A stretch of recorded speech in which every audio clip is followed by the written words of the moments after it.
Robot goes, Droid goes, Mac goes, Linux goes, servos go, lights go, hydraulics go, plot matrix goes, and disc go, keyboards go.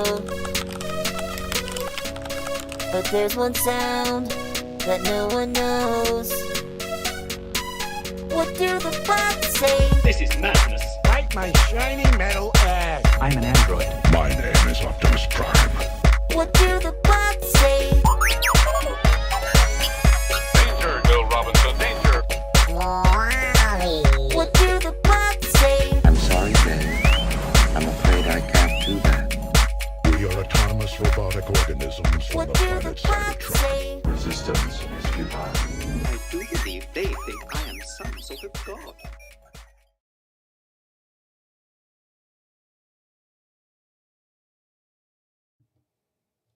Welcome to the Mr. Robots podcast, a show about technology, trends, futurism, entrepreneurship, and lots more, with your host, Steve Favis. Hello, how you doing, everybody? This is Steve Favis with the Mr. Robots podcast. Tonight I'm just going to cover some news and what's happening around the world a little bit. If you want to join me for online gaming after the show, I'm going to be playing World of Tanks. So go ahead and tweet me at Mr. Robot Show. That's at MISTER Robot Show. So if you want to join me for online gaming afterwards, I'm going to be playing some World of Tanks. Go ahead and ping me if you want. We can talk about news and other stuff while we're gaming. So I guess tonight we're going to cover a little bit more about China. I keep on covering the China topic. You know, I feel like we're really having a lot of issues internationally as far as not only the economy. Since COVID started, the world temperature is kind of heating up. Ukraine war is causing a huge risk right now for it just the world escalating to world war, basically with potential for nukes and stuff like that. So I don't think I'm the only one that's concerned about this. Also, we have a Ministry of Truth now, I guess, and it's really creepy because this is part of the kind of a communist doctrine, basically. I'm going to switch over and it'll show a little article here. This is from Revolver.news, basically. So she is denying there's something called the deep state, basically. And for those of you who've never heard of the deep state, I would say it's just kind of a summary of I want to say intelligence community plus clandestine plus covert operations to kind of manipulate or persuade populations, using most likely public relations, media, and other stuff as far as politics, basically, to persuade and get people to not perceive reality as it is, but kind of distort and change reality for a larger agenda, for a larger a larger group like the New World Order, Illuminati, whatever you want to call it. Deep State's kind of affiliated with that, so I don't really want to get too much into that right now, but for the most part, the Ministry of Truth, here's what she's saying right here, denying that there is a deep state, or there is a, I want to say, intelligence operation or international operation to undermine our media and what's going on in reality and politics and stuff like that. So here she is. Talking about the deep state and things like that, which is a thread among conspiracy communities here in the United States, that there is this secret cabal here in Washington working to undermine the American people.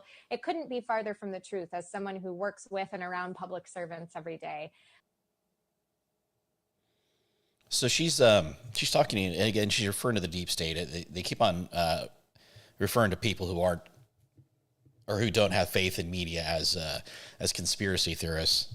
The problem is what happened was our media has been so full of lies, deception, and manipulation for the last 15, 20 years or more, that people have sought alternative resources to see what's going on in the news and media. Basically, had our media been having stuff like real investigative journalism and real news without bias or manipulation, I don't think this conspiracy theorist thing would ever really exist if there were people covering real news. So it's really sad that we have to literally look at a bunch of different websites like Infowars.com or this one Revolver.news, and especially Epoch Times. It's hard discerning outside media off of Google who is really trying to say what and who's being really honest. Right now, AI can write articles, news articles, and stuff like that. So it doesn't really mean that the articles are actually written by a person now, basically. So depending on whatever agenda or whatever narrative they're trying to interpret or they're trying to make us believe, it's totally possible to do AI generation of stuff.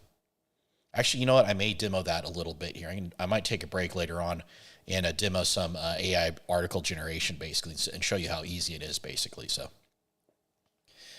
as the Ukraine war is heating up, Finland and Sweden are now joining NATO. So just like back in World War II, back in World War One, alliances are building, alliances are forming right now, basically.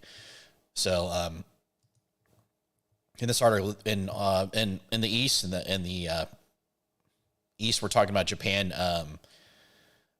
Japan most likely, if World War III happens, which it looks like we're on that trajectory, unless something could stop it. Hopefully, God forbid World War III, but I think we're heading in that path. I think Japan will definitely be an American ally. In the South Pacific, the alliances will be Taiwan, the Philippines, Japan, South Korea, to help prevent the spread of specifically communism, which is the biggest threat.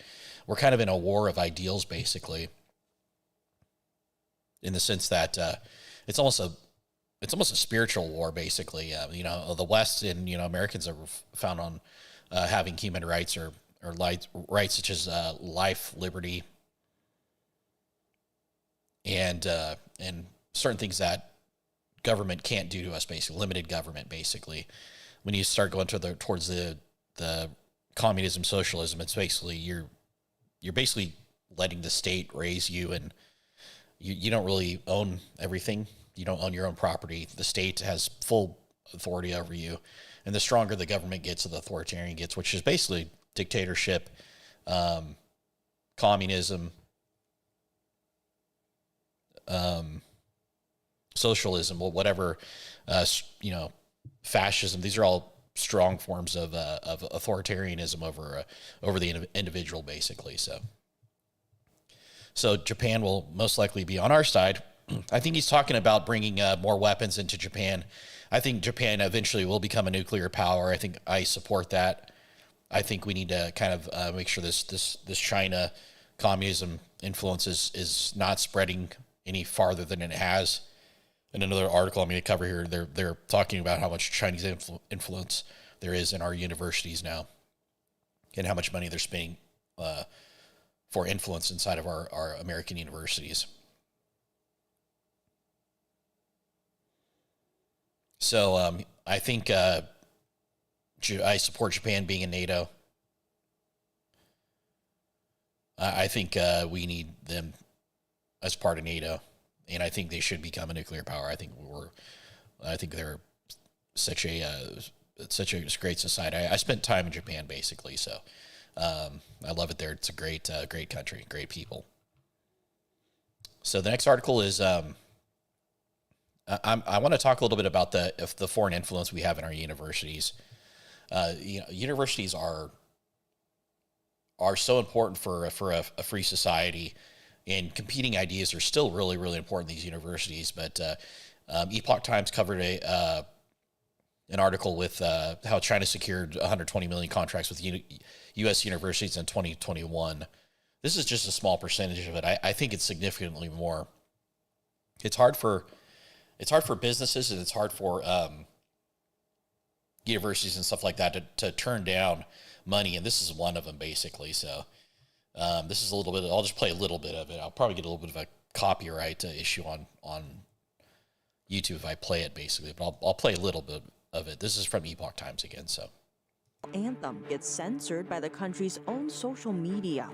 Play it back. Becoming member of the U.S. Children's data reveals $100 million tied China to U.S. universities and colleges. Senator Marco Rubio says it's Beijing's plan to overtake the United States. More than 24 U.S. universities were found to have financial ties with China. That's according to a new report. Again, this is part of the agenda, the communist agenda to make Americans in the next generation think that communism is okay. It's a superior system. It's a better system. Strong central authority, loss of rights, and stuff like that. This is part of that agenda that's going on right now. That's attacking the United States. You'll play more of this article here. The report says China-based entities, including the Chinese regime, secured contracts worth $120 million with American colleges in 2021. The true extent of the issue is likely far broader.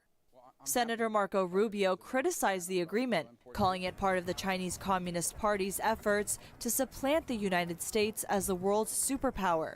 Rubio wrote in an email, "The Chinese Communist Party is exploiting our education and research institutes to steal our secrets and gain influence." Yeah, that's actually the number one priority for the Chinese Party from the unrestricted warfare doctrine that was published in 2009.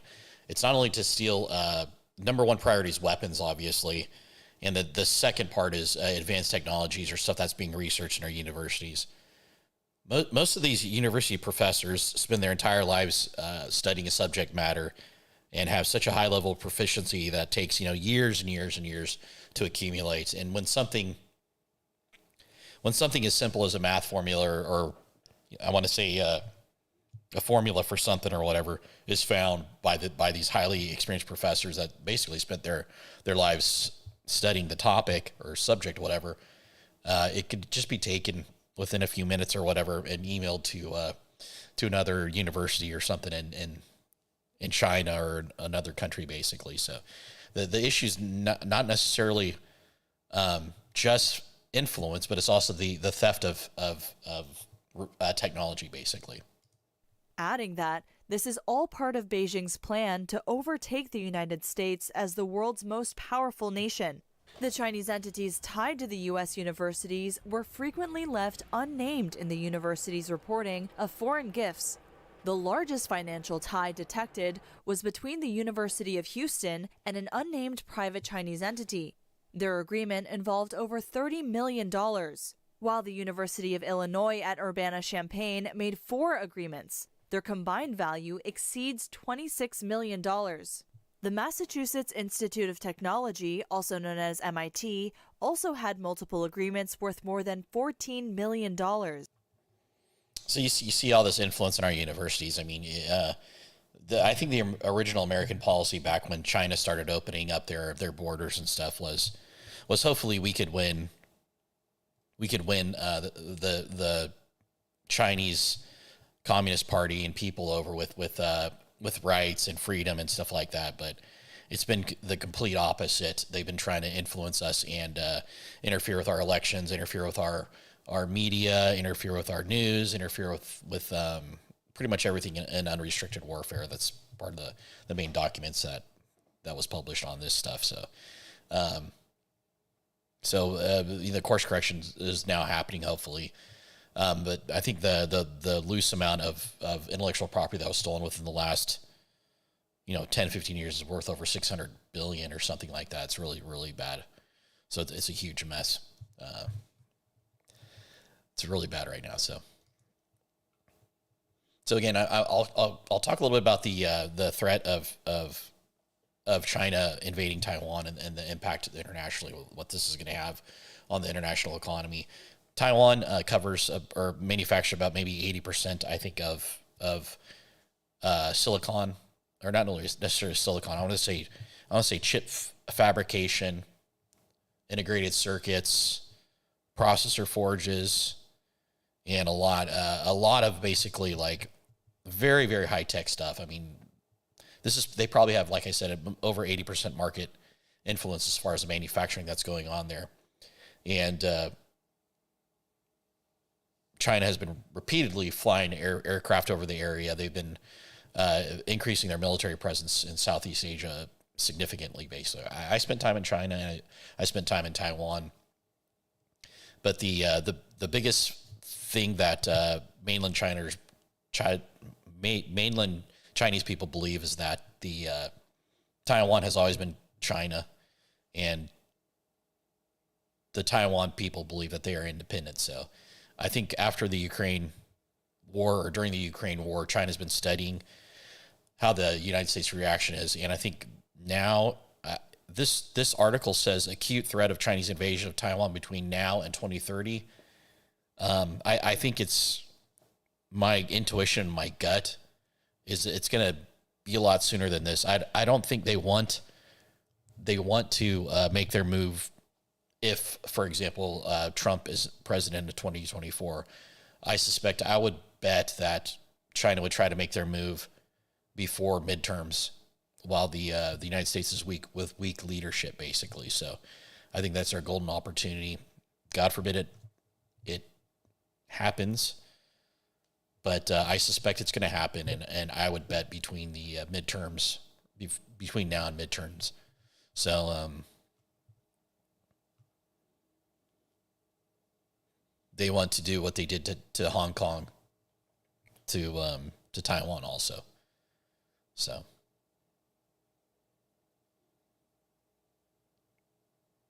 again, this goes back to the communist revolution. A lot of after Mao Zedong's revolution, they sent a lot of the original dynasty in China to Taiwan, basically all the rebels or whatever. So, and then Taiwan eventually became somewhat pseudo-independent, basically. So this is going on in the UK currently. Here's another news article from the Epoch Times again. Chinese takeover of semiconductor plant, a national security test case for UK government, says lawmakers. I believe this is the ARM processor, just from memory.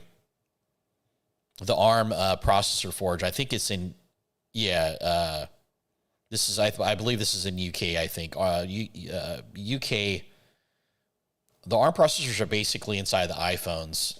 I believe Apple is going away from them now. They have their newer chips, but ARM were the original processors that were in a lot of iPhones and Apple computers, basically. So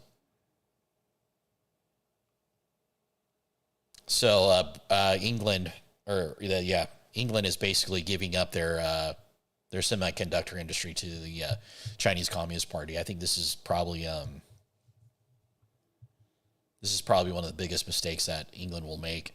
I don't think they're going to want the dependence on them, although China did acquire them, basically. I believe this is ARM. I think it's ARM. If I look at the article, I think it's ARM, I think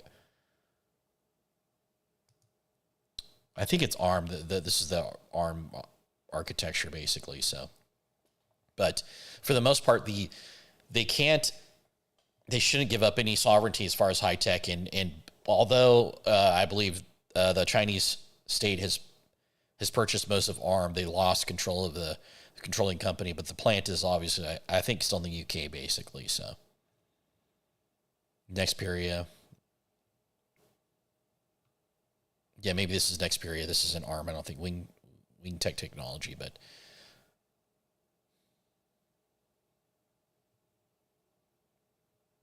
Newport Wafer Lab, I guess, is what they're talking about.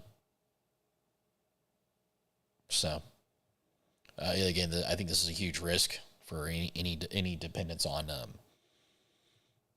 any dependence on semiconductors for any country, basically. So, I think this is a huge risk.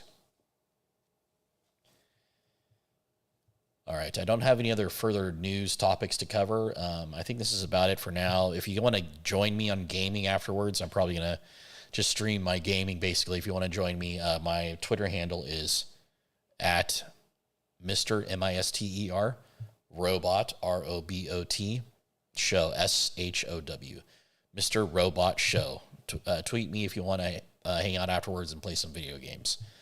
I'm going to stream a World of Tanks, so hope to see you there. Also, there's another thing. I think that's about it. But follow me at Mr. Robot Show on Twitter. And thanks for watching.